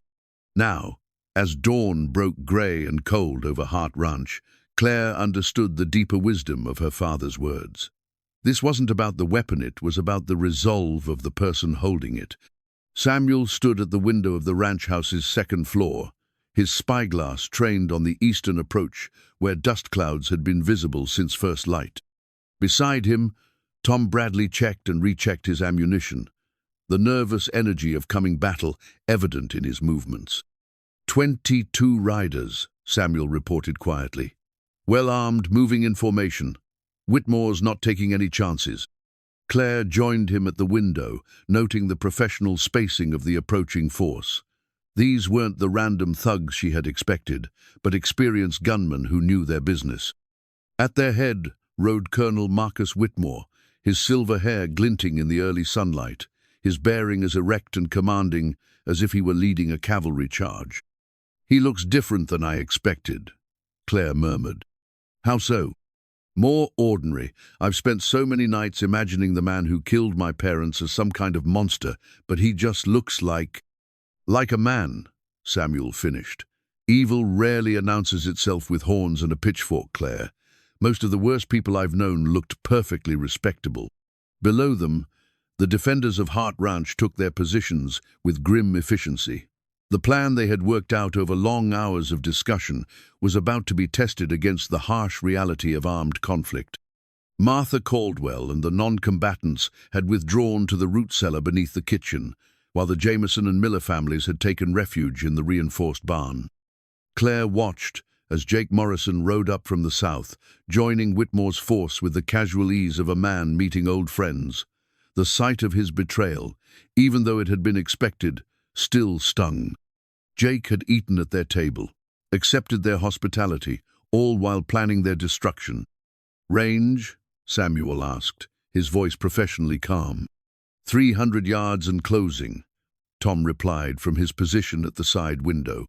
Samuel turned to Clare, his eyes serious but warm.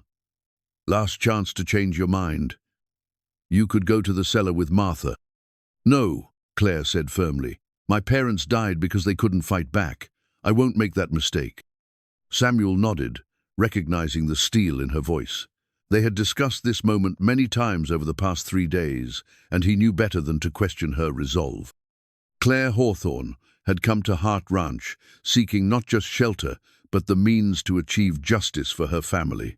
Today, that long-delayed reckoning would finally arrive. The approaching riders slowed as they reached the outer fence line, spreading out in a rough semicircle that covered all the likely escape routes from the ranch house. It was a professional deployment designed to contain rather than immediately overwhelm their targets. Whitmore rode forward alone, stopping just outside rifle range. His voice carried clearly in the still morning air, trained by years of battlefield commands. "Samuel Hart," he called, "I've come to discuss terms. Will you honor the traditions of civilized men and parley under a flag of truce?" Samuel considered this for a moment, then handed his rifle to Tom. "Keep me covered. If this goes wrong—" "It won't," Clare said quietly. "He wants something from you, or he would have attacked already." Samuel made his way downstairs and out onto the front porch, acutely aware of the riflemen positioned around the ranch buildings. The morning air was crisp with the promise of winter, and his breath misted as he called back to Whitmore. "I'm listening, Colonel, but keep it brief. I have work to do." Whitmore smiled and rode closer, stopping at the base of the porch steps. Up close, the years showed more clearly on his face lines of stress and calculation that spoke of a man who had made peace with moral compromise long ago. "You look well, Samuel. Civilian life appears to agree with you." "State your business, Whitmore." "Always direct. I admired that about you, even when it worked against your own interests." Whitmore adjusted his reins, his movements casual but purposeful. "I'm here to offer you one final opportunity to avoid unnecessary bloodshed." "I'm listening." "Sign over your deed to the railroad company, take the generous compensation we've offered, and ride away. No one has to die today." Samuel felt a cold smile spread across his face. "And if I refuse? Then I'll take your ranch anyway, and you'll die in the process, along with that young woman you've become so fond of, and every other person foolish enough to stand with you." "You sound confident for a man facing defended positions with limited cover." Whitmore's smile widened. "I know something you don't, Samuel. Something that changes the tactical situation considerably." "And what's that?" "Jake Morrison has been very helpful in providing intelligence about your defenses. I know exactly how many men you have, where they're positioned, and what routes you've planned for retreat." Whitmore paused, savoring the moment. "But more importantly, I know about the young woman upstairs, Clare Hawthorne, sole survivor of a family that unfortunately had to be removed for the greater good." Samuel felt his blood turn to ice, but he kept his expression neutral. "What about her?" "She's been planning this confrontation for months, hasn't she? Using you and your ranch as a base for her revenge. Very clever, very determined." "I respect that level of planning in someone so young." Whitmore's voice took on a harder edge. "But she made one crucial mistake." "Which was?" "She assumed I didn't know she was coming." The words hit Samuel like a physical blow. Everything they had believed about Clare's arrival, about her choice of Hart Ranch as refuge, about the spontaneous nature of their alliance, all of it, had been orchestrated by Whitmore from the beginning. "You see, Samuel, Miss Hawthorne has been under observation since the day she crawled out of that root cellar. My agents have guided her movements, influenced her decisions, shaped her very thoughts about revenge. When she chose to come to Hart Ranch, she believed it was her own decision. In reality, it was exactly what I wanted her to do." Samuel's mind raced, trying to process the implications. If Whitmore had been manipulating Clare's actions from the beginning, then everything, their meeting, their relationship, even their current standoff, was part of some larger game whose rules only Whitmore understood. "Why?" Samuel asked. "Why this elaborate charade?" "Because I needed a way to draw you out, to force you into a confrontation where all the advantages would be mine. Clare Hawthorne was the perfect bait, sympathetic enough to earn your protection, determined enough to convince you to fight, and traumatized enough to cloud her judgment about the true nature of her situation." A rifle shot cracked from the ranch house's second floor, and one of Whitmore's men pitched from his saddle. Clare's voice rang out clear and strong from the window. "My judgment is perfectly clear, Colonel Whitmore, and my memory is excellent. I know exactly who killed my family, and I know exactly what I'm going to do about it." Whitmore looked up at the window where Clare was visible, her father's rifle trained on his chest. His expression showed more amusement than concern. "Ah, Miss Hawthorne, right on schedule. I was wondering when you'd make your dramatic entrance." "The only thing dramatic here will be your death," Clare replied. "I've been waiting for this moment for months." "Indeed you have, and now that moment has arrived." Whitmore's smile was cold and predatory. "Tell me, my dear, have you considered what happens after you pull that trigger? Even if you kill me, my men will storm this ranch and kill everyone inside. Your revenge will cost the life of every person you've come to care about." Samuel saw Clare's rifle waver slightly, and he understood the terrible position Whitmore had maneuvered them into. Clare's desire for justice was being used as a weapon against the very people she was trying to protect. "But," Whitmore continued, "I'm prepared to offer an alternative. Surrender yourself to me, Miss Hawthorne, and I'll allow the others to leave unharmed. Your life for theirs. Surely that's a bargain worth considering." The ranch fell silent except for the whisper of wind through the fence posts. Samuel could feel the weight of decision hanging in the air, the terrible mathematics of survival and sacrifice that Whitmore had so carefully constructed. From the window above, Clare's voice came soft but clear. "Samuel, what do you think I should do?" Samuel looked up at her, seeing the pain and uncertainty in her face. Whitmore had played them all brilliantly, manipulating their emotions and loyalties to create an impossible choice. But as Samuel studied Clare's expression, he realized something that Whitmore had missed in all his careful calculations. "I think," Samuel said loudly enough for everyone to hear, "that you should do what your heart tells you is right. And I think you should know that whatever you decide, I'll stand with you." Clare's smile was radiant even at this distance. "Then I guess we're about to find out how good my father's rifle lessons really were." The bullet took Whitmore in the shoulder, spinning him from his saddle and triggering an immediate eruption of gunfire from both sides. But as the battle began in earnest, Samuel realized that something fundamental had shifted. Whitmore's careful manipulation had finally met its match in the simple, unshakable truth of two people who refused to let fear overcome love. The branding iron had been cooling in the forge when the shooting started, its metal surface still glowing with residual heat from the morning's work. Samuel grabbed it without thinking as Whitmore's men stormed the ranch house porch, the familiar weight of the tool transforming into an improvised weapon in his experienced hands. The first gunman through the door met the iron's business end across his jaw, the searing metal leaving a permanent mark as he collapsed in a screaming heap. Samuel spun away from the fallen man's wild gunshot, using the iron's long handle to sweep the legs of the second attacker. "Samuel, down!" Clare's voice cut through the chaos, and he dropped flat as her rifle spoke again from the stairway. The bullet took the third gunman center mass, dropping him before he could bring his pistol to bear. The ranch house had become a fortress under siege, its thick walls echoing with the crack of rifle fire and the shouts of men locked in desperate combat. Through the windows, Samuel could see Tom Bradley and the other defenders holding their positions around the outbuildings, their carefully planned crossfire keeping Whitmore's force from advancing en masse. But the colonel's men were professionals, and they adapted quickly to the tactical situation. Samuel watched through the smoke as they began a coordinated assault on the barn, using covering fire to advance by rushes, while Jake Morrison led a flanking movement toward the back of the house. "They're trying to cut off our escape routes," Clare called down from her position on the stairs. She had abandoned the second floor when Whitmore's sharpshooters began targeting the windows, but her elevated position still gave her a commanding view of the battlefield. Samuel nodded, his mind automatically processing the tactical situation. Whitmore might be wounded, but his men were executing a competent attack plan. The defenders' advantage of position was being steadily eroded by superior numbers and professional coordination.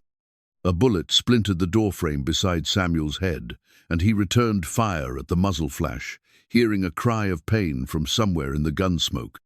The acrid smell of black powder filled the air, mixing with the sense of blood and fear that always accompanied close combat. "Martha," Samuel called toward the kitchen, "how are you holding up down there?" "Fine as frog's hair," came the tart reply from the root cellar.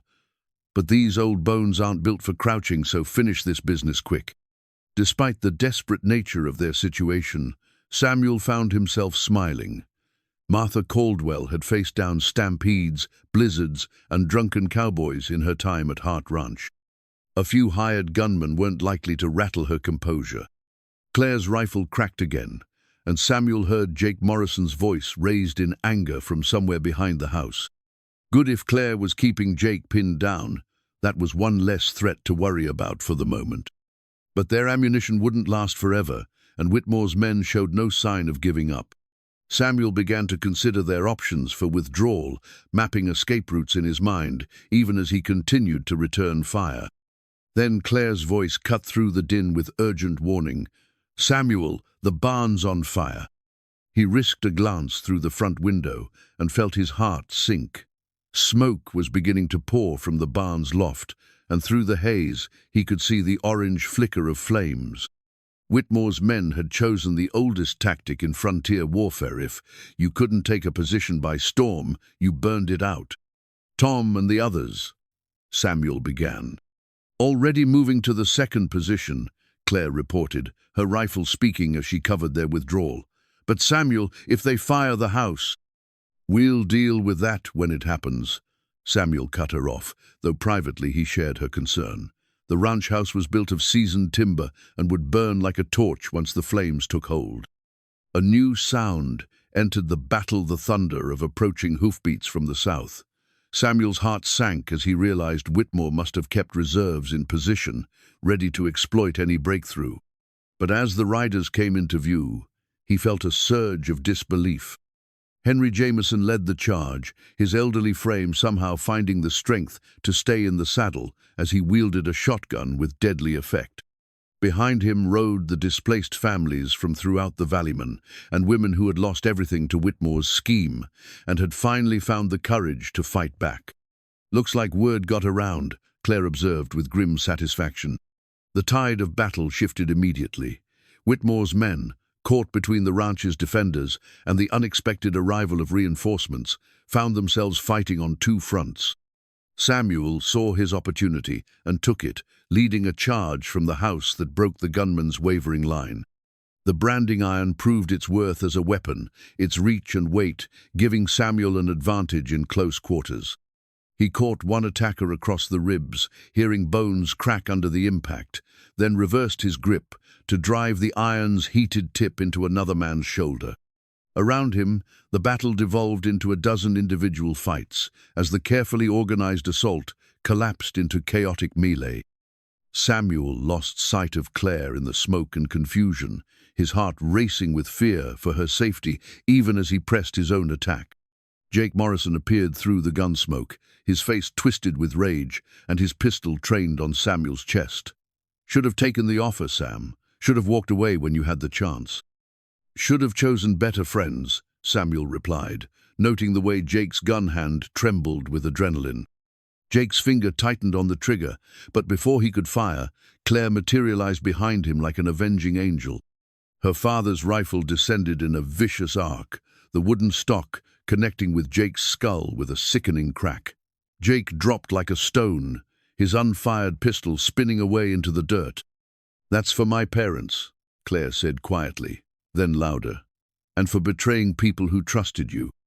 The sound of fighting began to diminish as Whitmore's surviving men realized their position was hopeless. Some threw down their weapons in surrender, while others attempted to flee only to be run down by the valley's enraged residents. Samuel found Colonel Marcus Whitmore propped against the porch railing, his shoulder wound dark with blood, but his eyes still sharp with calculation. The man who had betrayed Samuel's trust all those years ago looked older, diminished by defeat, but not yet broken. "You always were too sentimental for your own good," Whitmore said as Samuel approached. "All this violence over a few worthless homesteads and some cattle range." "It was never about the land," Samuel replied. "It was about the right to choose your own fate instead of having it imposed by force." Whitmore laughed bitterly. "Rights are what the powerful say they are, Samuel. Everything else is just pretty words to comfort the weak."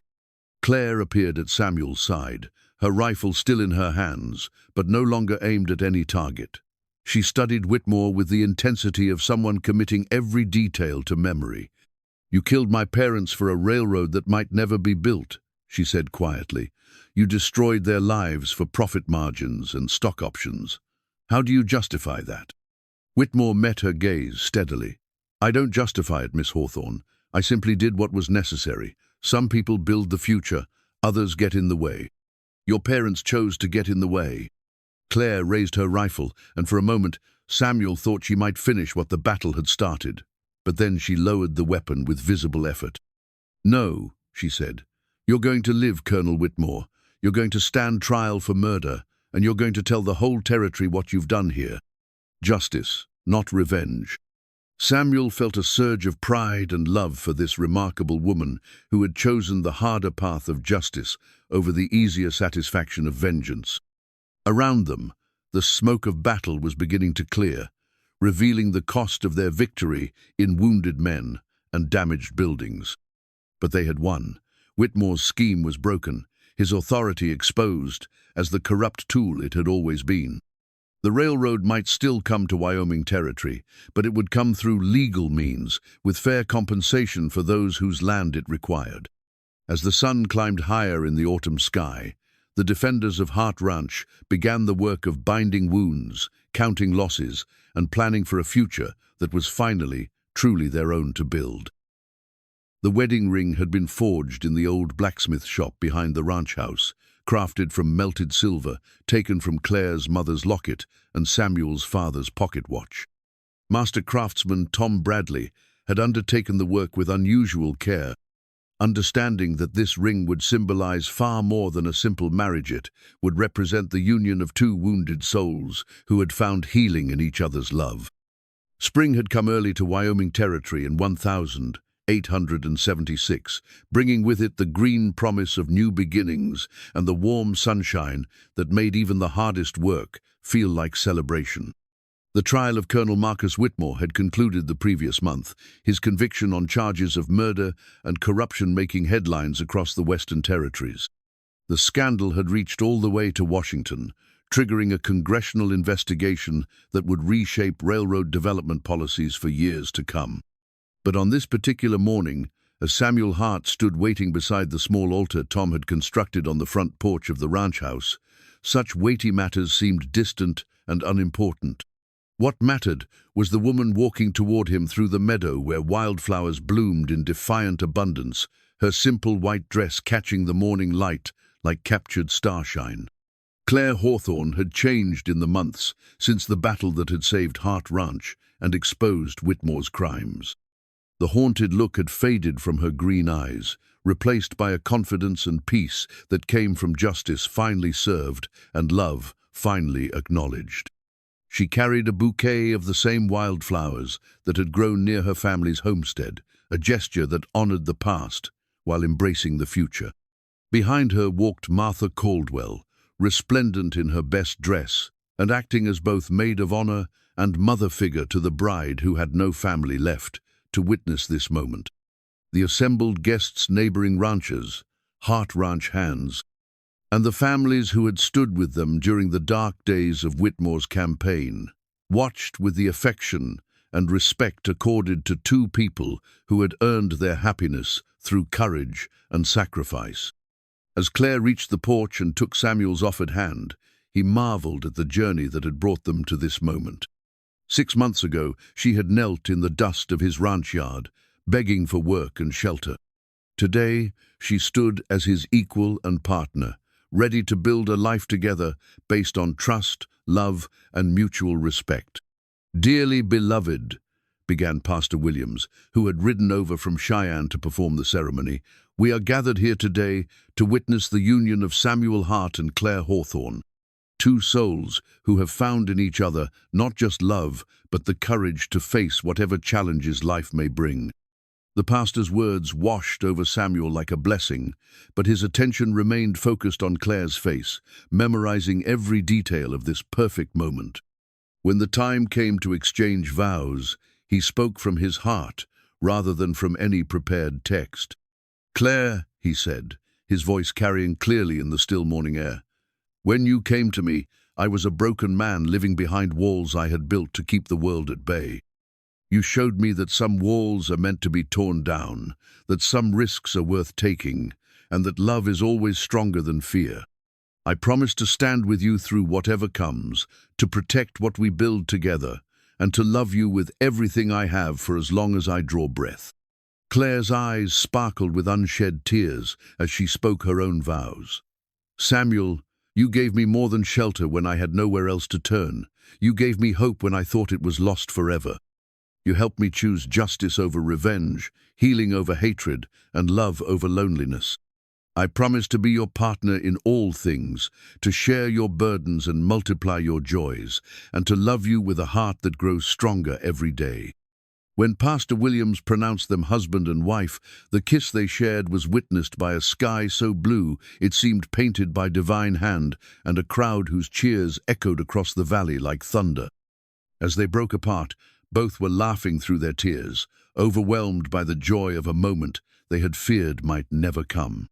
The celebration that followed was simple but heartfelt, featuring Martha's legendary cooking, music provided by fiddles and guitars, and dancing that continued well into the evening. Samuel and Clare moved through the festivities in a haze of happiness, accepting congratulations and good wishes from people who had become more than neighbors, they had become family. As the sun began to set behind the mountains, painting the sky in shades of gold and crimson, Samuel found himself standing with Clare on the same porch where she had first begged for work. The ranch spread out before them, beautiful and peaceful in the evening light, no longer just his domain, but truly their home. "Any regrets?" he asked, echoing the question he had posed on that tension-filled night before the battle.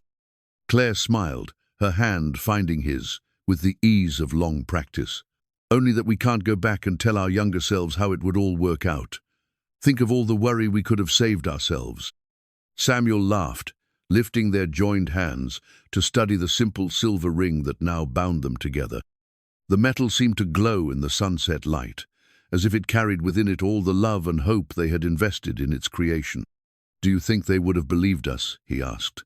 "That broken watch could become a wedding ring, that a desperate plea for work could become a love story." "I think," Clare said thoughtfully, "that the best love stories always start with someone taking a chance on someone else. You took a chance on me when you had every reason to say no. I took a chance on you when I decided to trust you with the truth. And look what we built from those chances." Around them, the celebration continued, filled with laughter and music and the kind of joy that comes from surviving hardship together. The Jamesons were teaching dance steps to Tom Bradley, Martha was holding court near the dessert table, and a group of children played tag among the tables, their shouts of delight adding to the general merriment.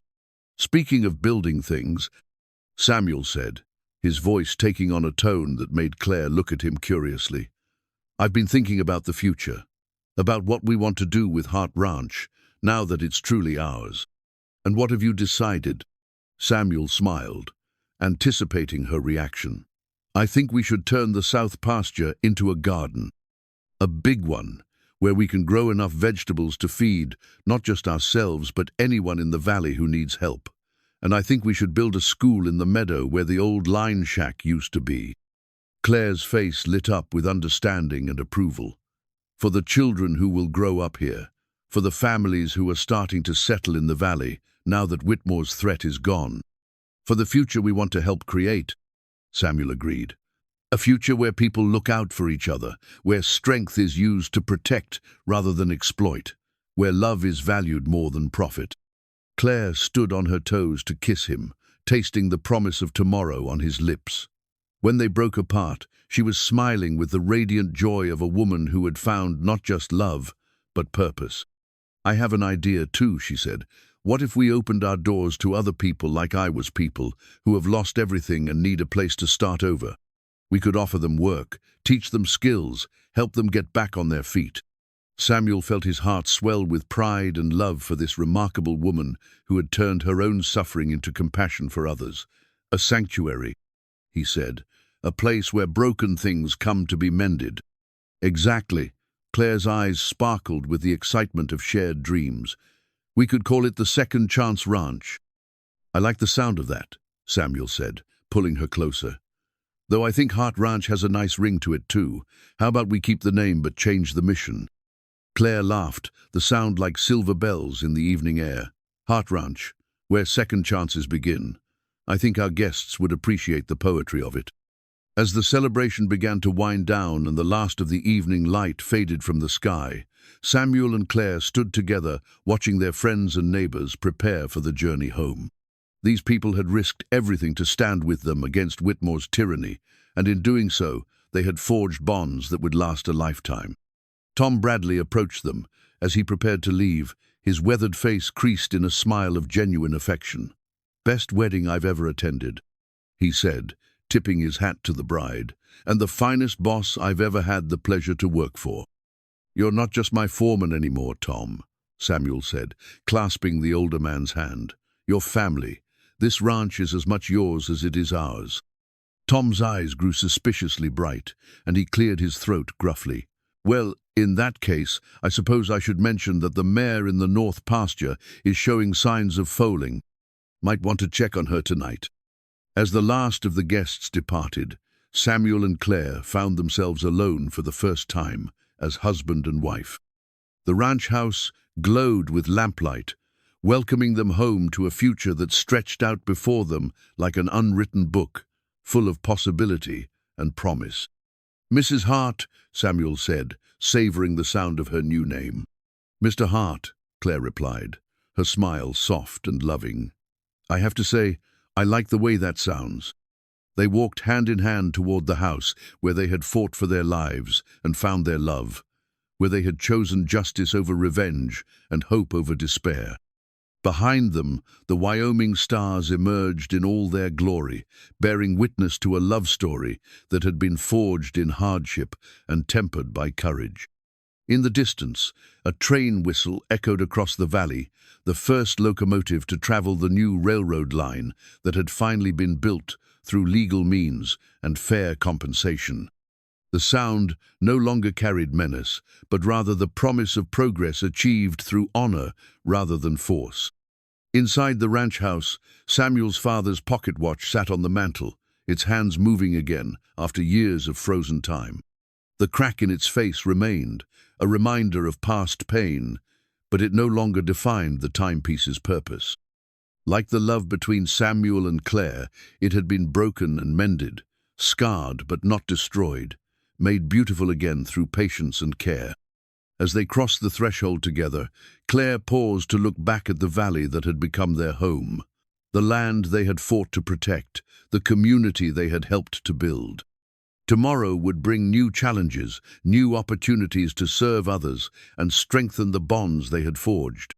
But tonight was theirs, alone, a celebration of love triumphant, of second chances seized, of two wounded hearts that had found healing in each other's embrace. "Welcome home, Mrs. Hart," Samuel whispered against her ear. "Welcome home, Mr. Hart," she whispered back. And in the gentle darkness of the Wyoming night, two people who had learned that love was worth fighting for began the first chapter of their life together, secure in the knowledge that whatever storms might come, they would face them side by side, their love growing stronger with each passing day.